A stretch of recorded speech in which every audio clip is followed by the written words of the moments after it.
جو آپ social media پہ دیکھیں، ہماری سوسائٹی میں بدقسمتی کہہ سکتے ہیں کہ اتنے زیادہ میں سمجھتا ہوں کہ کامنٹس ایسے بھی آئے ہیں جس میں اس مرڈر کو انفارچونیٹلی انڈورس کیا گیا ہے اور کہا گیا کہ یہ بڑا اچھا کام کیا گیا ہے، اس کے والدین کو شرم نہیں آ رہی تھی، یہ کیوں کر رہی تھی، یہ سبق ہو گیا، یہ نجات مل گئی۔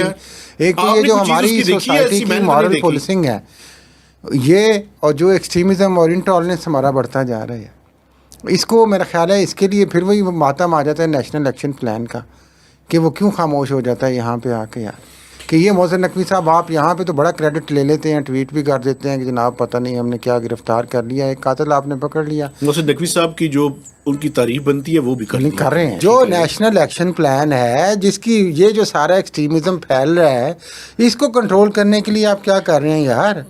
کچھ اس اور کے لیے باتیں بھی آپ آپ نے نے سلے ہوئے ہیں اس پہ نہیں ٹھہر جائیں پہلے، یہ جو سارا سوسائٹی میں ہو رہا ہے کہ انڈورسمنٹ ہو رہی ہے مرڈر کی یار، اس کے خلاف ایکشن لینا چاہیے حکومت کو، اور یہ لوگ اس کو جسٹیفائی کر رہے ہیں یار۔ جو جسٹیفائی کر رہے ہیں کس بات پہ آپ کر رہے ہیں بھائی؟ اس کے خلاف ایکشن لے حکومت۔ اس کا قصور کیا ہے پہلے تو یہ بتا دیں یار۔ کوئی قصور نہیں تھا، ہاں ٹھیک ہے، بے گناہ بچی مار دی۔ ہم اس حد تک مانتے ہیں، دیکھیں جو ہے جس طرح آپ نے گائیڈ لائنس کی بات کی، کوڈ کی بات کی، میڈیا کا بھی کوڈ ہے یار، سوشل میڈیا کا بھی کوڈ آف کنڈکٹ ہونا چاہیے۔ ہماری جو لمٹس ہیں، ہماری سوشل ویلیوز ہیں، کلچرل ویلیوز ہیں، ان کے لمٹس کے مطابق جو ہو رہا ہے یار، آپ اس پہ تو اعتراض نہ کریں۔ ٹھیک ہے، اور بغیر دیکھے یہ آپ انڈورس کر دیتے ہیں اس طرح کے یار مرڈرز کو، یہ انفارچونیٹ ہے ان کلنگ کے نام سے۔